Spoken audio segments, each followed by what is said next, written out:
in Damaturu. The governor notes that the effort to prevent unthought Boko Haram violence must remain sustained and deepen and must necessarily remain an all hands on deck affair. The governor calls on people in Damaturu and across the state to remain calm and resilient, to continue to pray for improved peace and security. And now Justice Ahmed Mohammed of the Federal High Court sitting in Abuja has recused himself from hearing the case of convener of Revolution Now protest, Omoele Shore. Justice Mohammed, who returned the case file to the Chief Judge of the Federal High Court for reassignment, however, cited allegation of corruption leveled against him by Shore in 2016 as reason for declining to hear the case. To do with the liberty of our client, unfortunately, we had no choice in the matter. And all the council agreed that the best thing for his lordship to do, was to recuse himself.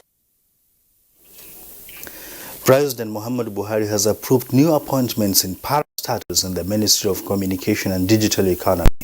This is in its desire to fast-track the targets and mandate of the ministry, as contained in a statement by its special advisor to the President on Media and Publicity, Femi Additional. Nigerian Communications Commission (NCC) has Professor Adeolu Akande, Southwest, who replaces Senator Olabi Durojaye, Southwest, as Chairman, Board of Commissioners. Mr. Uche Onwudi, Southeast, replaces Senator Ifeanyi Godwin Ararumi, Southeast, as Non-Executive Commissioner. Both are subject to Senate confirmation. In the National Information Technology Development Agency, NITDA, Dr. Abubakar Said replaces Professor Adeolu Akande as Board Chairman. Dr. Habibu Ahmed Imam, Northwest, replaces Dr. Lawal Bello Moriki, Northwest. Dr. Mohammed Saidu Kumo, at the Nigerian Postal Service, Dr. Ismail Adebayo Adewusi, Southwest, replaces Barrister BC Adebui, Southwest, as Postmaster General and CEO. At Galaxy Backbone Limited, GBB, Professor Muhammad Bello Abubakar replaces Architect Yusuf Kazari, who moves to the Nigerian Communications Satellite Limited to replace Chief Judge Nnadubem Mogalu as Board Chairman. Dr. Najim Salam replaces Honorable Samson Osage as Executive Director of Marketing and Business Development, just as Professor Abdul Jafaru Bambale replaces Kazim Kolawole Raji as Executive Director, Technical Services, and Hadi Mohammed replaces Mohammed Lema Abubakar as Director, Administration. Nigeria consumes about 2 million tons of poultry meat annually, with 70% of the products smuggled into the country before the closure of the border. The good news now is that the scenario has changed to the advantage of the country following the closure of the border. The Institute of Animal Science has released statistics indicating now that the partial border closure boosts livestock and poultry production in the country. The border closure has reportedly saved the local poultry industry about 50 billion naira since its commencement in October. And do you know that air travelers have nothing to fear at the nation's airports this Christmas? This is because additional security measures have been added to guarantee safety and comfort of airlines and passengers, even beyond the Yuletide. Our correspondent visited the Nnamdi Azikiwe International Airport, Abuja, for an update.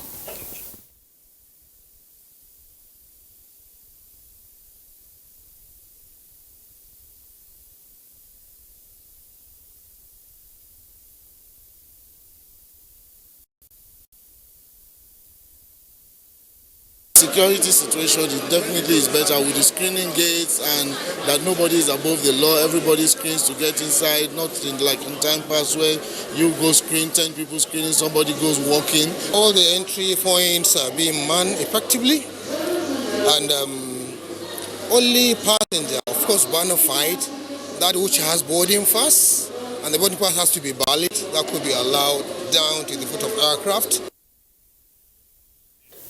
The National Orientation Agency is appealing to religious leaders to team up with the security agencies in their battle to win the war against crimes, especially during and after the Yuletide.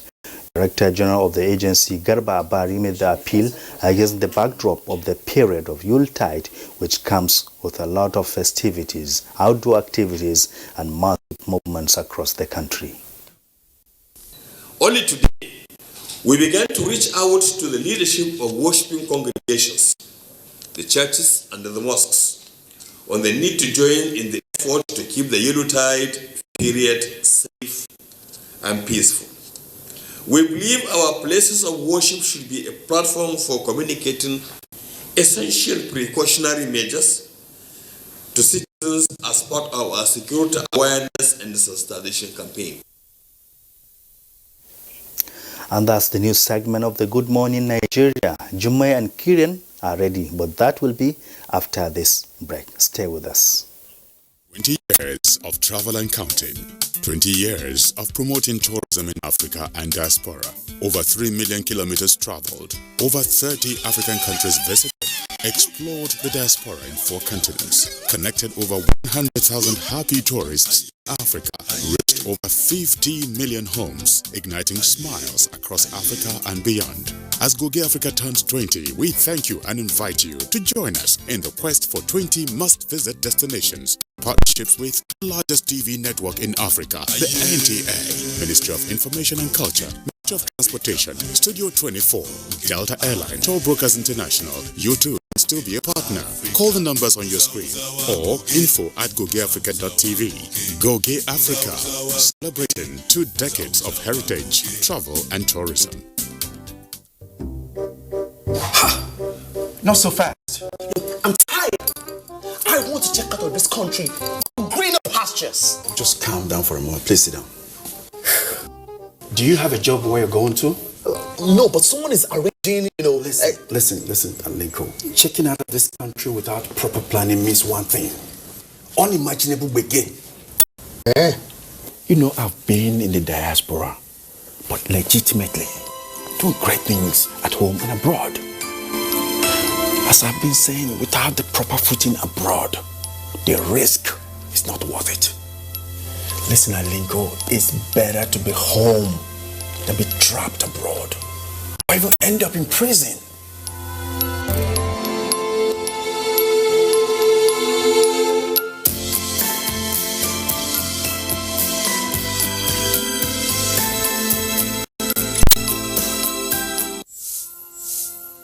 My name is Yemi Adetunji, the COO downstream of NPC.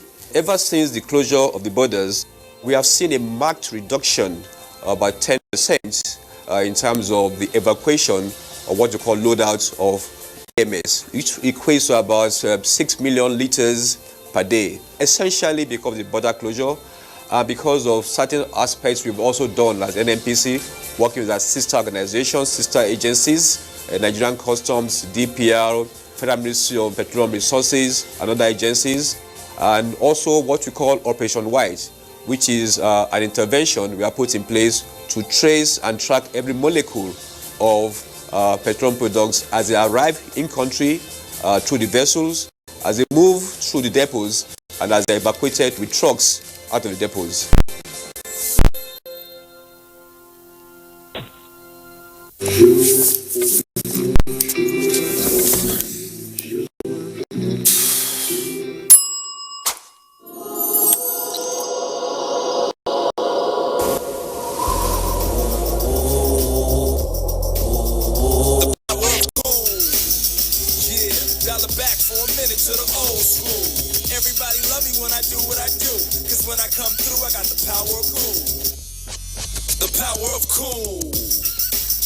What we are really cultivating here is a better future for all Nigerian women, and it's not always easy. Panadol Extra relieves headache, backache, joint pain, toothache, and menstrual pain. The pain is worth it. This is Good Morning Nigeria.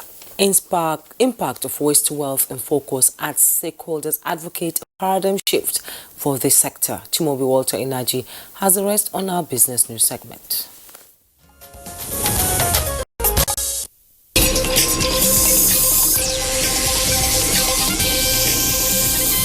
As ways of ending the perennial problems occasioned by unemployment of youths, experts advocate moral enlightenment on the gains of entrepreneurship.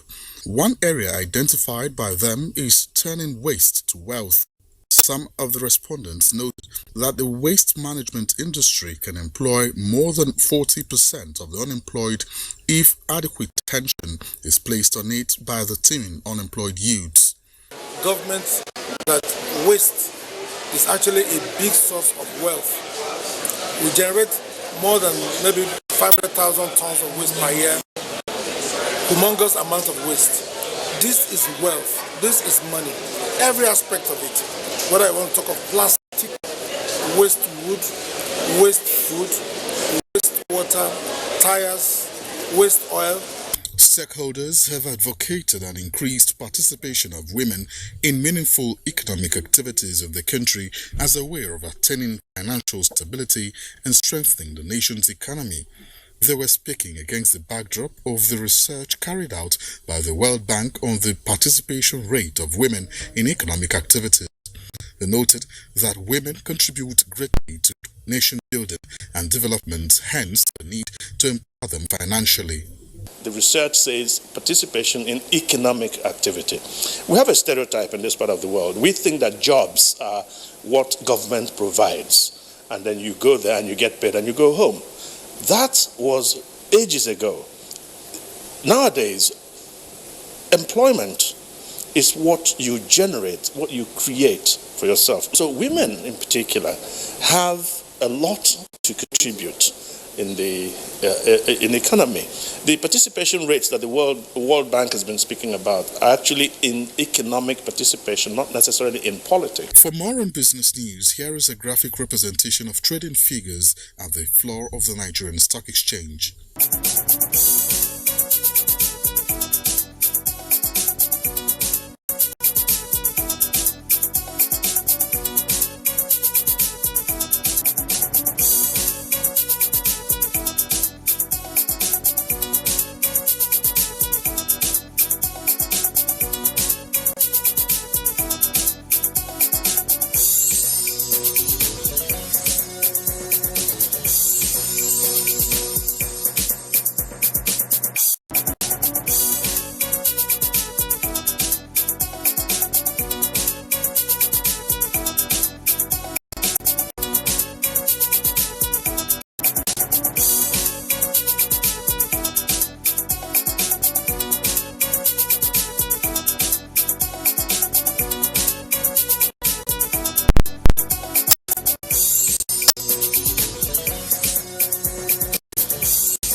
With business news, I'm Chimobi Walter Naji. Yeah, thank you, Chimobi. We appreciate that business package. You're watching Good Morning Nigeria, and next is Newspaper Review.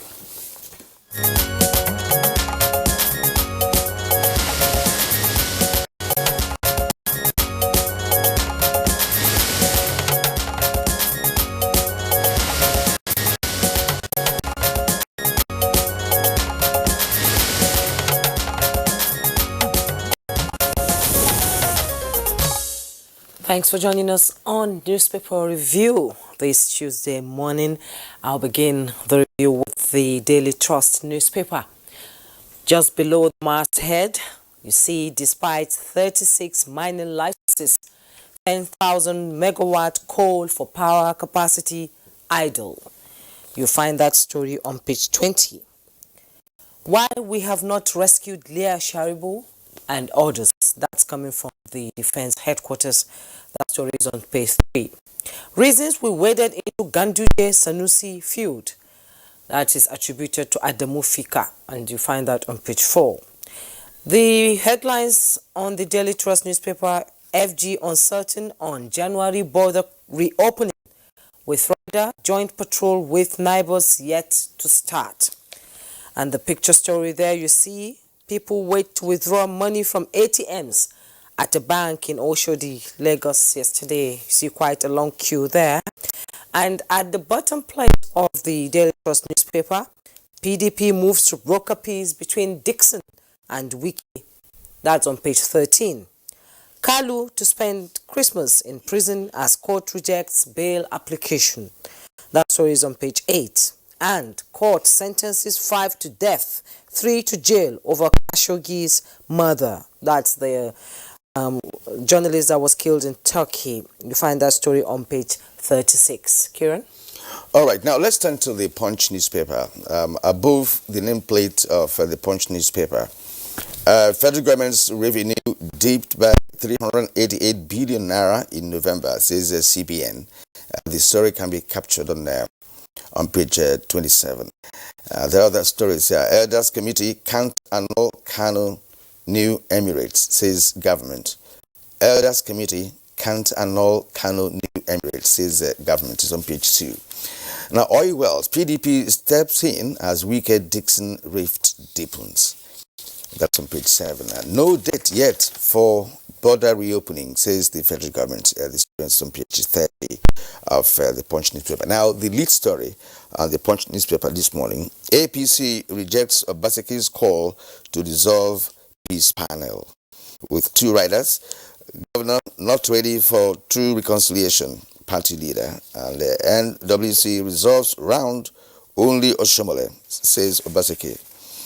All right, now there's a photo story here where there was an attack here in Abuja. Well, it has a line here at the bottom of the photo story. Thugs attack Abuja anti-government protest, brutalize activists.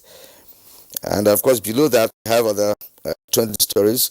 2 burnt to death in Jos, Abuja multiple crash. That's on page 5. $600 million steel plant in Kaduna will boost economy, according to AIG. It's on page 11. And stories at the bottom of the Punch newspaper: El Rufai, military, others meet over southern Kaduna security. It's on page 7. The president besieged hospital as 19 die in Katsina crash. That's on page 43. And fraudster poses as my wife, buys on credit, says Osun deputy governor. That's an interesting story there. It's on page 9, and that's where you get the details of that. Juma, you can see that we are experiencing some crashes this festive period. Resident besieged hospital as 19 die in Katsina crash. And of course, we have also read a story where 2 were burnt to death in Jos, Abuja multiple crash. The rush, the speed, to go, just drop the passengers, return and take more passengers, I think it's causing a lot of problem. Actually. We have, handled a lot of topics here concerning our drive culture in this country, especially during a youth period like this. And on several occasions, the Federal Safety Corps has taken some measures, even holding meetings with tanker drivers, holding meetings with other drivers, going to motor parks across the country to sensitize the drivers on the need to at least be properly regulated while you are on the road. And as it is now, we've not had what's happening in perhaps in other parts of the, especially the southeast part of the country or southwest, where the traffic is much. Exactly. That's one story that you read on the Daily Trust newspaper about the uncertainty on the opening of the border, of the border, because they say joint patrol with neighbors is yet to start. Yeah, so you recall that there was a tripartite meeting, that culminated in an agreement to have joint patrol team that would be between Nigeria, Niger, and Benin Republic. And we are still waiting to see the outcome of that arrangement, because if that tripartite team has been put together, then it does mean that there could be reasons to reopen the border. But from what has played out so far, it does seem that there are some areas that the 3 countries have not agreed. Gray areas, and that of course led to the continuous closure of the border, because in the real sense of it, if Nigeria reopens the border without achieving the objective for which it was closed in the first place, the whole thing would have become a ruse.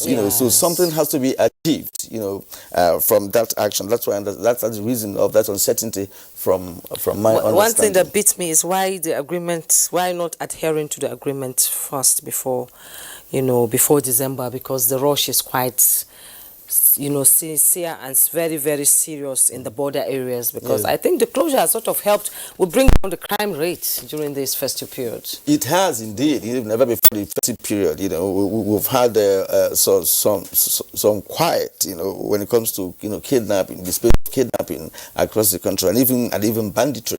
Right. So that has really solved the problem. And of course, on the rice issue, now we're beginning to be self-sufficient, in terms of everybody now eats local rice. This Christmas is for Nigerian rice all the way. All right. Let's go to the editorials this morning. It's taken from the Punch newspaper. It's actually on page 20 of the Punch newspaper. It's convictions of corrupt former African leaders. But you'll find this editorial very interesting because it is focusing on conviction of corrupt former African leaders. And let's take some of this piece here. But it's no longer business as usual in some African countries, as they now subject their former leaders to the judicial process or being held to account for their stewardship. Sudan joined this growing list recently when it convicted and sentenced its former president Omar Bashir to 2 years imprisonment. He faced corruption and money laundering charges following the discovery of cash in excess of $130 million in his residence. Now, the editorial also tried to highlight the fact that the development continued in Egypt, where Mubarak has just served out his prison term, having been convicted of corruption. Of course, Hissène Habré, former president of Chad, was sentenced to life imprisonment with charges that bordered on rape, sexual slavery, and crime against humanity. All right, and it goes on and on. The trial in Senegal, it says the trial in Senegal where he was exiled was unique because it was supported by the African Union. Now, African Union supporting the incarceration of a former African leader. So the editorial is interested in getting African leaders, former African leaders, who championed the cause of mismanagement, of their countries, and it brought it down to Nigerian situation, right? And he was trying to point out the fact that it was only Sani Abacha is the only leader to whom stolen funds have been traced so far. So far. Yes, and he's trying to. The editor is trying to encourage the current administration, to see how we can also touch on all former leaders of the country to see how they can get some funds, out of them. So that's that's basically what the editorial is all about. Talking about African leaders, who actually did not do well in terms of development, or who also stashed away some funds, to foreign countries. Right. Kieran, Africans are beginning to understand the fact that these leaders are not demigods, and they can be brought to account for what they've done. You remember the era of Seso Seko and all that, the amount of money that was stolen, But I think we're becoming aware of our rights the more. All right, and that will be better for the development of the African continent, in one of the continents that, of course, is, of course, at the back seat of development. You're watching Good Morning Nigeria, and we are going to be starting our conversation in the next segment of the program. For now, let's take a short break. They swore an oath to serve our fatherland and defend the people. They traded their freedom, comfortable homes, and mortgaged their lives on the battleground for our unity and peaceful living. These are the great, fearless, loyal, and committed Nigerian armed forces who risked their lives courageously to safeguard our borders. But in the line of duty, many never returned.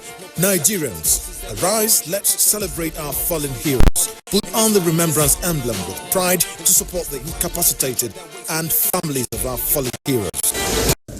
It is indeed befitting to honor the memory of the gallant hearts and men who paid the supreme sacrifice to keep the country united. President Muhammadu Buhari enjoins all ministries, parastatals, religious and corporate bodies to donate generously to the Emblem Appeal Launch. Send your donations to these accounts. Account name, Emblem Appeal Launch. Account number 393-200-7526. EcoBank Nigeria PLC.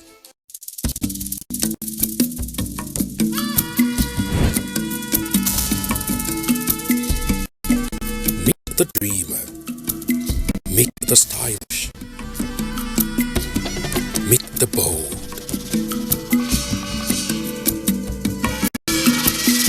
Meet the inquisitive. Meet the warrior.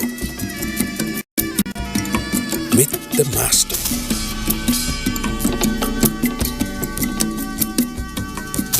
Meet the realist. The challenge is coming.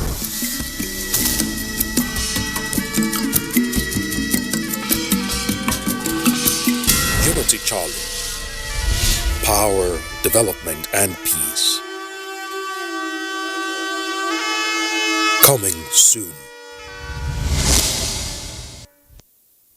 What we are really cultivating here is a better future for all Nigerian women, and it's not always easy. Panadol Extra relieves headache, backache, joint pain, toothache, and menstrual pain. The pain is worth it. And to kickstart our discussion on safety and security during the Yuletide, let's take this background report from Aisha Ubali.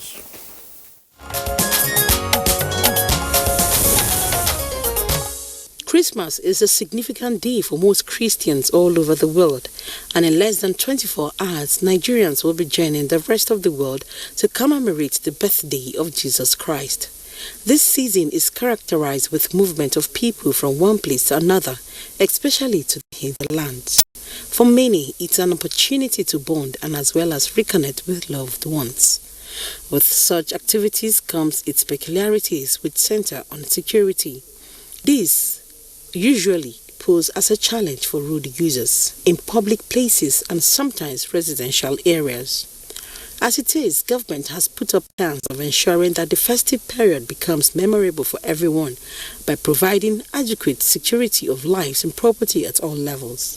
Ahead of this year's Christmas, the Nigerian Police Force has made arrangements to ensure adequate surveillance through the Yuletide. Similarly, the Federal Road Safety Corps has provided mobile courts nationwide to prosecute traffic violators. Some Nigerians have also advised people to avoid trouble-prone areas. As we all know that security is everybody's business, but there are people who are actually employed to do that job of security. My advice is to them is to make sure that law and order is maintained. Areas which we know they are having challenges, security personnel should put more concentration on those areas. So people have to be very, very vigilant. And then there's also the case of one chance and all of this. You want to go into a car, you have to watch very carefully before you go in. And in whatever they do, they should be able to monitor the activities of these citizens, especially now that it's Christmas, as in Christmas season is approaching. And I lock my gate at around 8 o'clock, and we are like 4 people in the environment. Everybody has the key, and we don't give the key to people that are strangers. We pay security bill, and we have a lookout. So whenever we are coming at a particular time, we have a whistle. So if any strange thing happening, we blow the whistle to alert the security agent. On Good Morning Nigeria today, we will be looking at security and safety during the Yuletide. An expert in this field will be talking more on this shortly.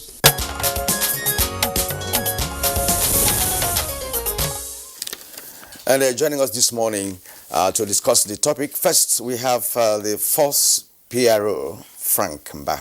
Frank is a regular on our show here when we talk about security. Frank, good morning and welcome. Good morning to Nigerians and Merry Christmas. All right, and of course we have FRSC Zonal Commanding Officer, Zone RS7, that's Abuja and Niger States. His name is Omar Bintu Ibrahim. Omar Ibrahim, it's a pleasure to have you this morning. Yeah, good morning, Nigerians. Also in the Abuja studio is Kabir Adamu, Security Risk Management. Good to have you join us on Good Morning Nigeria. Good morning. And compliments of the season, gentlemen. Thank you very much, and thank you. So we'll begin with Federal Road Safety Corps, Omar Bintu Ibrahim. Usually at this time of the year, there are a lot of, there are a lot of officers dispatched to our highways to ensure safety of lives and property. What are you putting in place beginning with this Yuletide period now? Good morning, Nigerians. Federal Road Safety Corps has made a sort of a gamut of preparations for the Yuletide. First of it, we have started with the FCT. We notice we have numerous number of operatives in the junctions everywhere to man and caution the motorists. While in the highway, we have about 52 corridors that we are manning, and we have 16 camps that we are right now operating. From the camps, we make instant deployment to where there is need. Okay, now are you talking about 52 points? Is it within your own jurisdiction? That's FCT and the Niger State, or are you talking about the entire nation? The entire nation. The entire nation. Yes, we have 16 camps where we deployed large number of staff, so that when it happens, when we notice that there is a gridlock or hold up anywhere within the corridor, we quickly move them from there to that place, in addition to what we have in the state government and the unit commands. Yeah. From the reports we read this morning, one of our national dailies, we already, seeing some crashes taking place between yesterday, 2 days ago, and just yesterday. And knowing the Nigerians' drive culture, such incidents may also be taking place in other parts of the country. Well, is there any measure that you have put in place for the purposes of rescuing, victims on the highways this period? Yes, the most important measures that we have taken is we have improved our ambulance point. All the ambulance points that we have across the country, we have improved them, and we have deployment on those areas, and for instant reach of the victims. Because when it happens, is the rescue time. Within that, we have reduced it to 15 minutes, and it is within 15 minutes that we are sure of getting the location of accident. Where we cannot reach within that period, then we call the nearest command. The nearest command will do it for us. Okay, Mr. Frank Umba, can you talk about the synergy you have with other security agencies during this period, and how many police officers have been put out there to stop crime and criminality from happening? Thank you very much for having me. That's very special season. It's a time when security agents worldwide work very hard round the clock.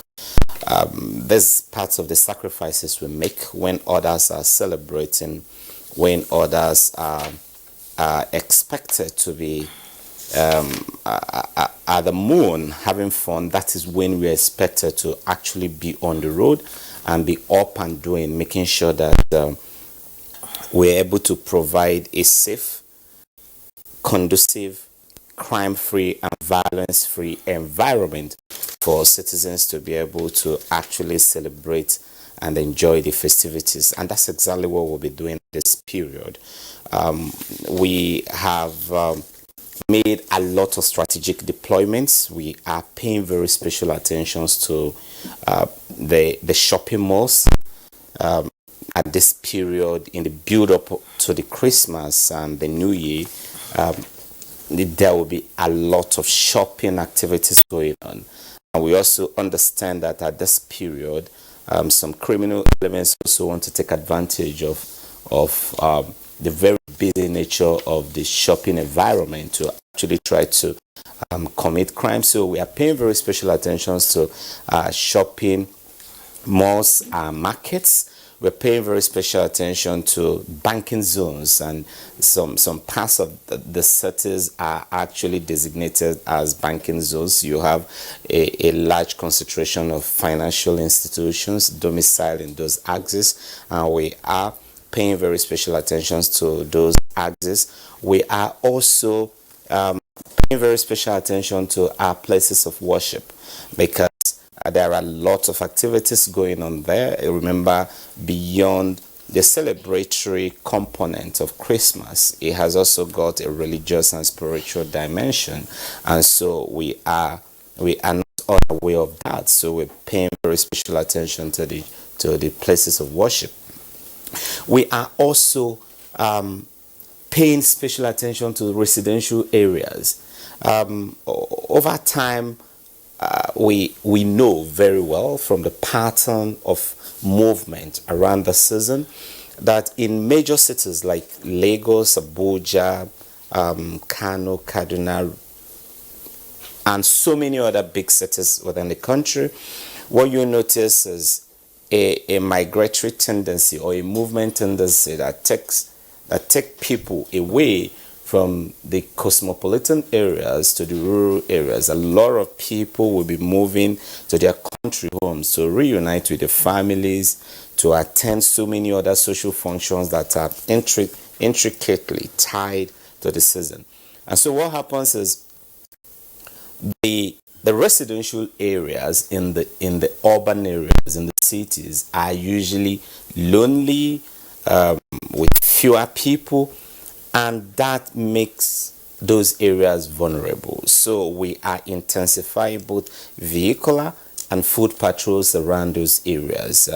We've also issued out security tips to residents and to Nigerians, and we'll be discussing that if time permits in this platform.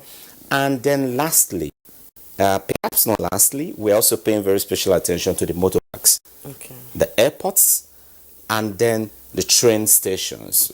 Our railway system is beginning to work, and so we have made full deployment at the railway stations. In fact, some of the railway stations we've deployed the sniffer dogs to the railway stations. It's very key to us with the kind of confidence we are building in our rail system. If we allow any security breach, it will simply crash the confidence of people in the rail system. So the Railway Police Command has got very clear directive from IGP Mohammed Abakadamu to provide watertight security at the railway stations. And so we're also taking very special attention of that. And then finally, our highways. That's very key to us. And there are some corridors that are receiving even greater and more intensive attention. So the Abuja Kaduna Highway, the Lafia Kwanga Makodi Highway, the Abuja Lokoja axis, the Okene Bini axis, the Lagos Shagamu Ore Bini Asaba axis, and so many other highways are receiving very intensive surveillance. And we expect that with the strategies we've put in place, we are consciously optimistic that at the end of the day, Nigerians will be able to have a Yuletide devoid of any major security breach. Okay, why do you think there's an increase, in the security challenges, more especially during this time? Well, it's not always the case that there are increase in crimes as people actually believe. You see, everywhere in the world, increase in commercial and social activities tend to also lead to increase marginally in criminal activities because they are intricately tied. And that's why you find out that bigger cities, mega cities worldwide, whether you're talking of London, whether you're talking of New York, whether you're talking of Shanghai, the bigger the cities, the more you tend to have incidences or issues of crime, because you have a larger population base with a huge financial, commercial, all manners of economic, industrial, social activities going on. So, but when you go to cities that are much more quiet, then crime rate tend to be lower because the population is lower. Social and economic and industrial activities are also lower. So at this time of the year, there are increase in economic, social activities. A lot of movement. People are coming in from the diasporans, if there's any word like that, are coming back home. I like that. those of us in Nigeria, within the city, we are also heading back to the villages. A lot of purchases are going on. A lot of activities are going on. You don't expect the criminals to just sit back idly. A lot of criminals are strategic thinkers. Don't take them for granted. They latch out to every opportunity. They are consciously looking out for openings, for opportunities, for vulnerabilities to actually take advantage of. So at this period, if you go to the shopping mall, for example, shopping malls that usually will have an average of 50 shoppers, 50 persons coming in per day, could probably be recording as many as 400 persons coming in. So if you're a pickpocketer, if you're someone that is good at pickpocketing, I mean, the climate, the environment is a bit more suitable for your trades, and you want to try. And so what we do is we put measures in place to also frustrate that. We're aware of that, and we have very elaborate, comprehensive security architecture, both undercover, both covert and overt, that we've put in place to actually deal with some of these challenges. All right, thank you very much indeed for that implicit analysis, on the strategies we put in place.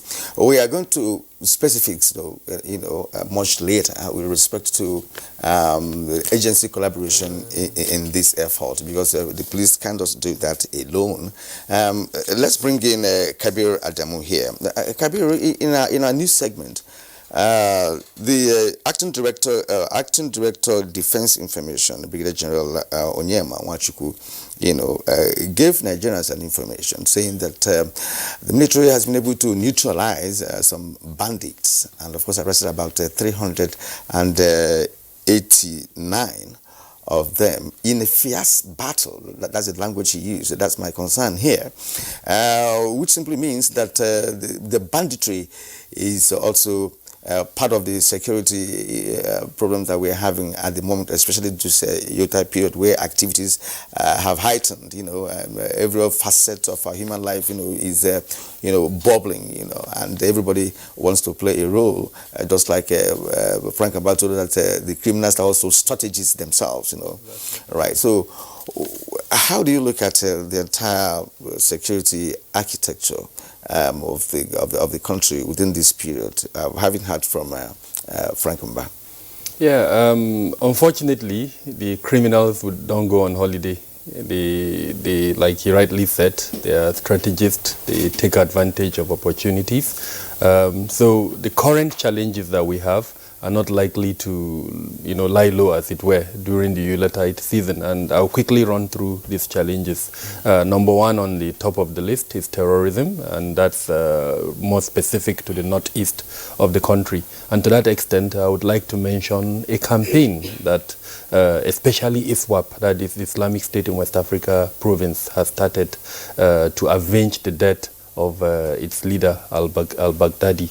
The campaign is supposed to, run across all their affiliates, including the Islamic State in West Africa province. And in the last few days, weeks, we've seen an increase in the ferocity of the attacks affecting especially Yobe State in particular, mainly because of the active presence of the military in the Borno and the Lake Chad Basin. So that has pushed them towards Yobe State. So that's for terrorism. Can they expand outside the northeast? There is a huge possibility there, because the Yuletide season, it's a period for them to gain advantage, show presence, and win some form of, as it were, new recruits. Already I've seen on their social media platforms indication that they are aware Christmas is in the corner and that they can be active. So terrorism, number one. Number two, banditry, which is very important, and that's the point you made. So where is banditry present in Nigeria? Mainly in the northwestern states and some part of north central states, places like Benue, Taraba, parts of Plateau, Niger, Kaduna, especially around Birnin-Gwari, Zamfara, Katsina, parts of Sokoto, and of course even in some southern states where in the past we've had cases of especially the farmer-herder violence, which is to an extent associated with banditry.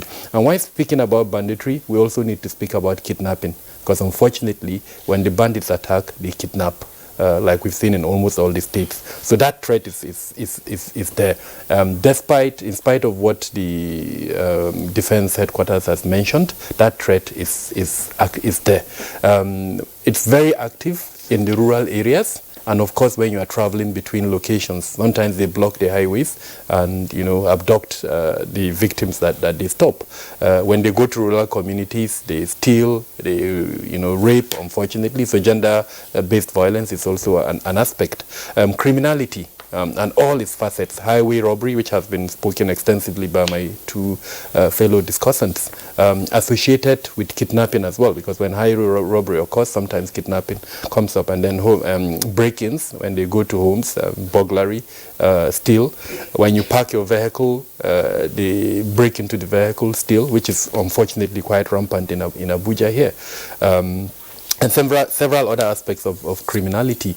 Inter-community violence, it's also something that is quite present, especially in places where there is political tension, if I use that word. And to that extent, places like Edo State, Kano State comes to my mind. There are a lot of, potential for that kind of violence. The case of Sowori, just yesterday in Abuja, we saw an attempt by two groups really to, represent their case.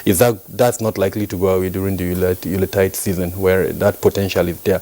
Gang violence. Lagos has been quite active, unfortunately, in that regard. Starting from, for some time now, we've seen two gang, groups, as it were, cult groups, quite active in Lagos, where they've been, as it were, carrying out reprisal attacks between themselves. And whenever ordinary Nigerians like you and I come between them, we're unfortunately victims. So what am I saying in essence? There are threats within our environment.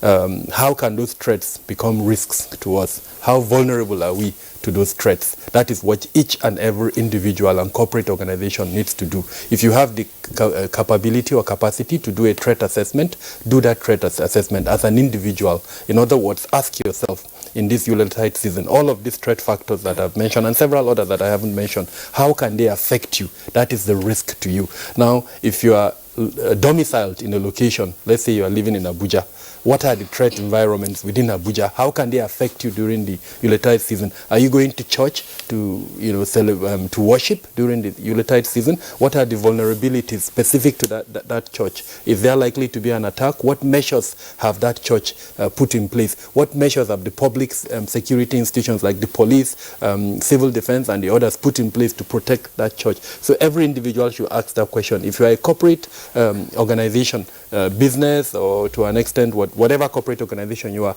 ask yourself that question, conduct an assessment. These threats that I've mentioned, what kind of risk do they present to you? If the risks are high, what measures have you taken in place to bring that risk? Then the most important one, which has been spoken to at length here, is when you're moving from one location to another location. That, in my view, and based on what I do, has the highest risk, travel-related risks. So what are the vulnerabilities? What kind of risk are you likely to encounter? What measures have you put in place to lower that risk? Because that, I think, is the message I would want Nigerians to take during this Yuletide season. What can you do to lower your risk? The threats are there. We cannot deny the fact. The public security organizations have put in place measures to reduce those threats. What can we as Nigerians do to also lower that risk? If in your assessment you've not lowered the risk, then unfortunately, as it were, you have to take that decision. Do I travel or do I stay at home? If the risk is high, my advice to every Nigerian, please stay at home. Your life and safety is more important than anything you're going to do in the village. Okay, talking about the risks and we ensuring that we are safe. Frank Uba talked about the criminals being very intelligent people. And I would like to come to the area where you said you saw some of the updates of the ISWAP and also on Facebook. Are we helping matters by posting our movement on Facebook? Like I'm traveling now, social media, Twitter and all, we just post where we are, where we're moving from one point to the other. Do you think it helps in any way to secure our lives? Unfortunately, no. A lot of social engineering and other data mining, of criminals and other, unsavory characters, they do it on social media. So social media is one of them. If you are on Facebook, you post you are traveling. That means two things. The potential criminal knows your home is vulnerable. Yes. Second point, he also knows you are traveling point A to B. If you are going by road, he can stop you on the road and do whatever he wants. So social media is a huge vulnerability that Nigerians are yet to even understand. The convergence between technology and physical activities, most of us are not thinking about that. How can, for instance, somebody take over control of our phones and know the kind of discussions we're having, monies we're posting and things like that? It's a threat that is currently with us, and unfortunately we're not even aware of that. So yes, social media is a veritable asset for would-be criminals to gain as much information. Even things like your dustbins, when you buy stuff or the kind of food you eat, it allows the criminal to develop a profile of who you are, and then of course he would know whether you have money or not. If every day he sees those expensive cereals and all those expensive things in your dustbin, then already he has an idea of what kind of person you are. So yes, social media and several other aspects of how we live our lives allow criminals to build a profile of who we are, and then they can now use that to target so they us. profile us? Of course they do. They do. The point is, most Nigerians unfortunately are not aware of this. We have a culture of showing off, unfortunately, and that culture of showing off. In security, we have this simple, which is not a very good philosophy, but you push the threat to your neighbor. You deflect the threat as much as possible. Where you attract attention to yourself, then you are likely to be the first target before your neighbor, unfortunately. Yes, in fact, at the very beginning, when the kidnapping became the order of the day, one of the most lucrative businesses, among those persons who are criminally minded, they profile you from Facebook, right? They tend to make an assessment of who you are, and be able to track you, all those your activities that you post out, to track you, perhaps in weddings or any other social gatherings, and be able to even identify you as an individual and make their proper assessment before they strike. Now, back to the issue of vehicular movements this period, which of course when Kabir was talking about high risk areas, it's actually traveling by road. And I want to bring in Umar Guntu Ibrahim once more. Going by our drive culture, many Nigerian road users are not going to adhere to the rules and regulations, guiding highways. And we would like to find out if there are measures that you've put in place to checkmate such persons, perhaps to curb, accidents. I've argued on some occasions, that the act establishing FRSC, why didn't it empower FRSC to, for instance, ticket anybody who goes wrong on the highway immediately, and even withdraw his or her license, and that's done elsewhere globally. When once somebody's license could be seized for 6 months or 1 year for